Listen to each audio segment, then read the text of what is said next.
pacotão de notícias do Fluminense para você, tricolor ligado aqui na Central. O próximo adversário do Fluminense, que é o Flamengo, na semifinal do Carioca, pode ter reforço disponível para essa partida. A gente vai trazer essas informações nesse vídeo aqui. Também vamos falar do Renato Gaúcho, rasgando elogios ao campeão fluminense. Também vamos falar do John Kennedy, falando sobre a temporada dele em 2024, fazendo essa análise. Tem jogador expulso se destacando e muito longe daqui. Enfim, muita informação tricolor nesse pacotão aqui para você ficar sempre muito bem informado. Então, fica comigo até o final e depois da vinheta a gente vem com as notícias. Se a gente ficou bolado, irritado com a derrota no clássico contra o Botafogo, um ponto teve de positivo, né? A personalidade do John Kennedy na cobrança do pênalti, né? O John Kennedy não fez uma boa partida, eu não achei, pelo menos, mas marcou o gol de pênalti ali, que até então empatava o jogo, daria um pontinho importante pro Fluminense lá na Taça Guanabara. Infelizmente, depois, né, aconteceu o que aconteceu, o Fluminense acabou perdendo por 4-2 pro Botafogo, mas o John Kennedy respondeu em entrevista coletiva, fazendo uma análise, né, sobre a temporada dele até então. Eu, particularmente, né, já dando rapidinho a minha opinião aqui, acho que o John Kennedy está abaixo do que a gente costumou ver dele. Entendo que é começo de temporada, etc e tal, mas eu acho que o John Kennedy está um pouquinho abaixo. E o John Kennedy não discorda de mim. Eu vou botar na tela aqui a fala do John Kennedy, e aí depois que ele falar, a gente comenta. Tô pegando o ritmo, novamente, do Fluminense. Fui para a seleção, é outro sistema tático, é outra totalmente diferente. Mas, no geral, tô me entrosando novamente na forma do Diniz e acho que tá bem. Tô começando a pegar o ritmo novamente. Daqui a pouco desanda. Vou bem, começa a fazer meus gols, começa a jogar bem de novo.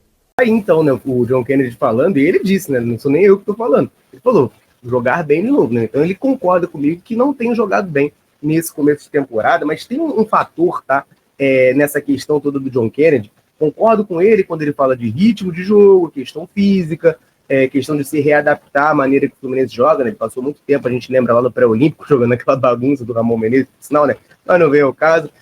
Mas tem um outro fator, né? Que o John Kennedy teve muito pouco tempo de férias. Se o time do Fluminense está voltando tarde, porque teve férias, né, normais, 30 dias, mas acabou tendo que voltar depois por conta do Mundial, o John Kennedy teve poucas férias e foi direto para o pré-olímpico, né? Isso fisicamente pode fazer a diferença negativamente para o jogador, né? É um desgaste maior.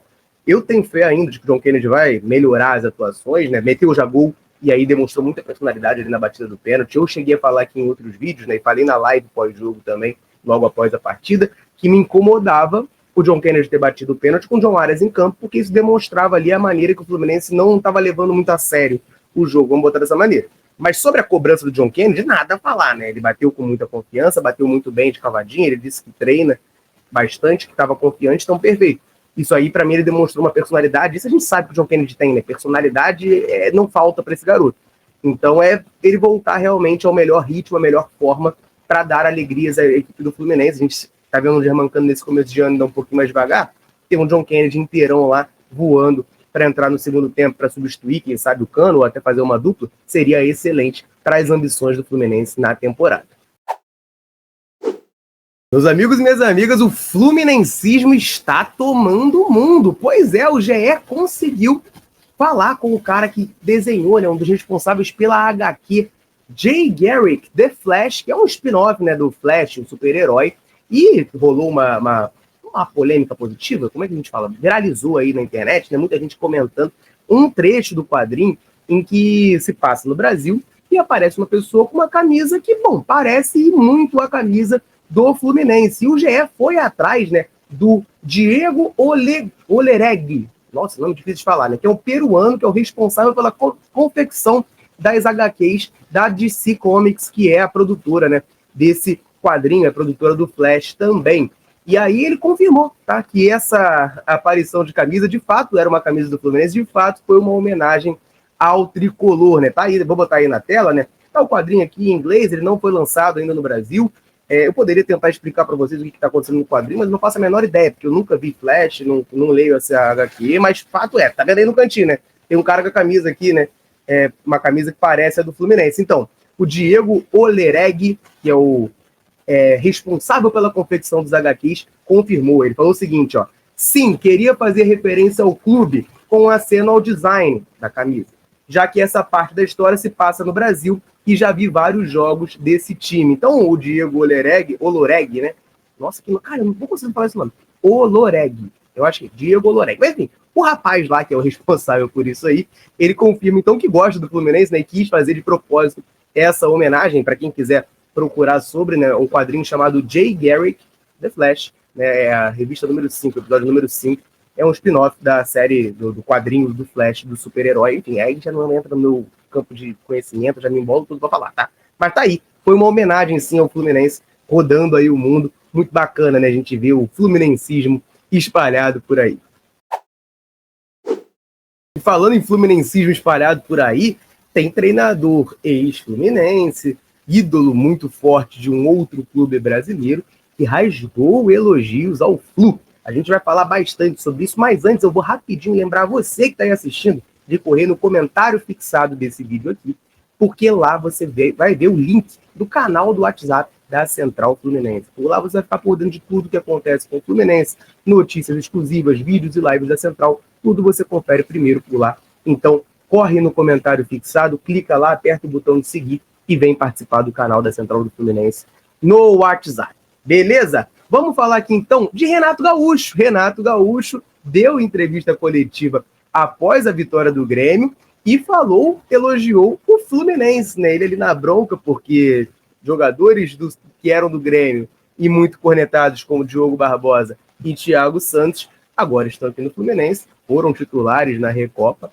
e campeões. Eu vou botar na tela, em vez de eu ficar tentando explicar, eu vou botar na tela aqui o que o Renato Gaúcho falou, aquele jeitão dele que a gente já conhece e eu particularmente adoro. Ninguém vai me perguntar lá do título do Fluminense. Diogo Barbosa foi campeão, Thiago Santos foi campeão, Tassiano comendo a bola no Bahia. Aqueles cornetinhos do ar-condicionado, né? Parabéns, um abraço. Cara, eu acho que eu nem deveria, né, tá rindo tanto, assim, desse jeitinho do Renato Gaúcho, reclamando, né, dos cornetinhas de ar-condicionado, até porque eu sou cornetinha também, né? Mas não tem como, cara. Eu adoro o personagem, eu acho muita graça, mas tá aí, né? Ele tá concordando, vamos dizer assim, né, com uma premissa do Fernando Diniz, que é que a gente sabe que o futebol é muito dinâmico. O Diniz sempre fala que não existe jogador ruim em time grande e que o cara precisa de uma outra oportunidade, de um modelo de jogo que encaixe com ele, principalmente de confiança para jogar. A gente tá vendo isso, né? Principalmente o Thiago Santos, né? O Diogo Barbosa tá bem, já desde o ano passado, mas eu faço questão de destacar o Thiago Santos, que saiu mais escorraçado ainda do que o Diogo Barbosa lá do Grêmio, e hoje é titular absoluto do Fluminense. Na minha concepção, o Thiago Santos hoje é titular absoluto dessa equipe do Fluminense. Vem jogando muito bem em todos os testes que teve, acabou não jogando contra o Botafogo, foi poupado, mas vem jogando muito bem como zagueiro, né, se transformou num zagueiro e tem jogado demais por aqui. Então, mostra, né, o Renato, enfim, dessa maneira, Renato Gaúcho, ele fala, né, sobre isso, fala do Tassiano também lá no Bahia, enfim, mas relembra, né, que o Diogo Barbosa e Thiago Santos têm jogado bem aqui no Fluminense, dá aquela alfinetada, né, nos jornalistas e torcedores do Grêmio, que criticavam muito esses jogadores por lá. E agora eu quero falar um pouquinho sobre um ex-fluminense, gente. Pois é, o homem não para de fazer gol, tá uma máquina, tá se destacando muito lá no futebol uruguaio. Eu tô falando do meia uruguaio, Léo Fernandes, que esteve no Fluminense em 2023, é campeão da Libertadores da América, mas acabou não ficando na equipe tricolor para a temporada de 2024. A gente lembra que o Léo Fernandes chega no meio de 2023 ao Fluminense por empréstimo de 1 ano junto ao Toluca do México. E aí tinha uma cláusula de rescisão alta, né, cerca de 40 milhões de reais, caso o Fluminense decidisse ficar em definitivo com o jogador. E nos primeiros 6 meses de Léo Fernandes aqui no Fluminense, muita gente vai alegar que foram poucas oportunidades, outros, enfim, vão dizer que o Léo Fernandes não fez por merecer, mas fato é que o Léo Fernandes não encantou a comissão técnica e acabou deixando o Fluminense. O Léo Fernandes, inclusive, não foi nem para o Mundial de Clubes, né? Não esteve na lista dos 23 e não viajou sequer para completar elenco lá, completar treino, como eu falei, por exemplo, do Giovanni Manson no vídeo, hoje mais cedo vai estar aí no card, é claro, para você acompanhar depois que assistir esse vídeo aqui, se você não tiver visto ainda.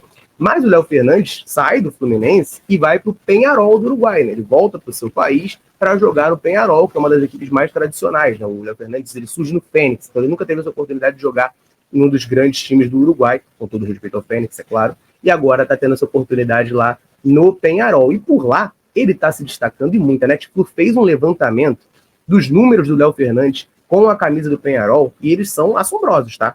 O Léo Fernandes tem 5 jogos com a camisa do Peñarol e 6 gols marcados.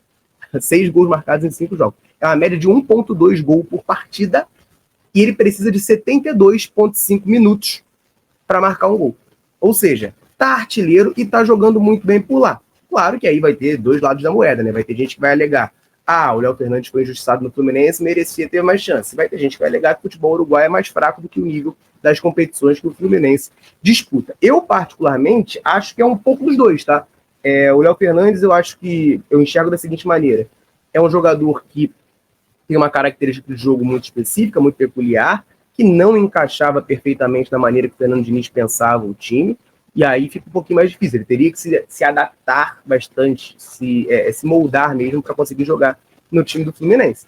E aí, por um lado, né, essa é uma questão da cabeça dura, vamos dizer assim, do treinador, mas por outro, tem a questão do jogador também. O Léo Fernandes é um jogador que isso a gente já sabia antes dele vir, né? Se você procurar os vídeos que a gente fez aqui antes do Léo Fernandes chegar no Fluminense comentando sobre a contratação, a gente falava, buscamos informação, buscamos declaração de treinador dele lá no México, dizendo que o Léo Fernandes era um jogador meio egoísta, né? Um jogador que assim, não corria muito por ninguém. A gente sabe que o Fernando Diniz não tolera muito esse tipo de coisa. Então, assim, eu acho que é um pouco dos dois, tá? O Léo Fernandes poderia ter sido melhor aproveitado no Flu também, mas eu também acho que ele não fez muito por merecer, para eu ficar aqui sendo a famosa viúva, né? Em saudade do Léo Fernandes. Acho que não é o caso, que ele seja feliz lá no Uruguai, aparentemente sempre respeitou o Fluminense, é campeão da Libertadores, foi importante no jogo contra o Argentino Júnior lá na Argentina, então muito obrigado pelos serviços prestados, parabéns, né, pela boa fase que vive lá no futebol uruguaio, e por mim, né, página virada. Quero saber, claro, de você que está assistindo, Léo Fernandes foi injustiçado no Fluminense ou não? Comenta aí pra gente trocar aquela ideia. Sábado tem Fla-Flu e eu tenho informações importantes para trazer sobre esse jogo, mas antes eu vou rapidamente aqui aproveitar para dar uma moral para a galera que está sempre ligada aqui na Central, sempre nos dando moral. Em todo vídeo eu convido você que está aí nos assistindo a deixar um comentário aqui embaixo, nos falando o seu nome e de onde você nos assiste. A gente gosta muito de saber até onde, nesse mundo gigantesco, a Central Fluminense consegue alcançar. Aí a galera chega junto, comenta, e sempre que a gente pode, a gente vem aqui e manda um abraço para tu. Nesse vídeo aqui, eu vou mandar um abraço pro Robinho, de Anchieta, para o Dirceu de Lusiana, em Goiás, para o Josué de Mimoso do Sul, no Espírito Santo, terra do Ézio, né? Terra do Super Ézio, para o Delmiro Gil, de Minasul, em Goiás, para o Marcos Afonso, do Rio de Janeiro, para o Azan Ali, lá de Toronto, no Canadá, assistindo a gente, para o Marcos, de BH, para o Wagner, de Vilhena, em Rondônia, e para o Zé, de Teresópolis. Um abraço para a galera e um convite, né? Quer que a gente mande um salve, um abraço citando seu nome? Comenta aqui embaixo o seu nome e de onde você está nos assistindo. Combinado? Então vamos prosseguir com as informações aqui, porque pode ter chamado a atenção de muita gente o fato do Fla-Flu ser disputado no sábado, né? A gente, assim que definiu que era o Fla-Flu, a gente imaginou que o Fla-Flu fosse jogado no domingo, né? 2 times grandes de um lado, do outro lado é o Vasco contra o Nova Iguaçu, a tendência é que o Fla-Flu fosse no domingo. E aí o Marcelo Viana, que é o diretor de competições da FERJ, deu o papo reto, né? Explicou por que o primeiro jogo entre Flamengo e Fluminense será no sábado, e o jogo decisivo, né, o jogo da volta, será no domingo, que vai ter essa inversão. Ele disse o seguinte, tá? Vou abrir aspas. A primeira perna das semifinais do estadual, a gente não teve muito como optar. O ideal seria o Fla-Flu no domingo, porque é o clássico. Mas não dá porque o Vasco joga quinta-feira pela Copa do Brasil. O Vasco pega o Água Santa de São Paulo. Então nós temos que optar por Vasco e Nova Iguaçu no domingo e o Fla-Flu no sábado. Então é uma questão simplesmente de calendário. O Vasco tinha esse jogo na quinta-feira, ia dar mais trabalho, né? Não ia ter como mudar, botar o Vasco para jogar no sábado. Teria que, enfim, tentar mudar o jogo lá da CBF. Não faz sentido. Bota o Vasco no domingo e o Flamengo e o Fluminense jogam no sábado essa semifinal, partida de ida. Lembrando que a partida de volta será no domingo, tá? No domingo, dia 17 de março. Beleza? E aí o Flamengo, cara, tem algumas informações importantes sobre ele para essa semifinal. Tá? O Flamengo já tem um desfalque que é certo, que é o Gerson. Gerson, cria de Xerém, teve um problema renal, chegou a ser internado e segue como desfalque, segue fora do Flamengo, né? A partida da Taça Guanabara, o Gerson também não estava disponível, também não atuou naquele jogo.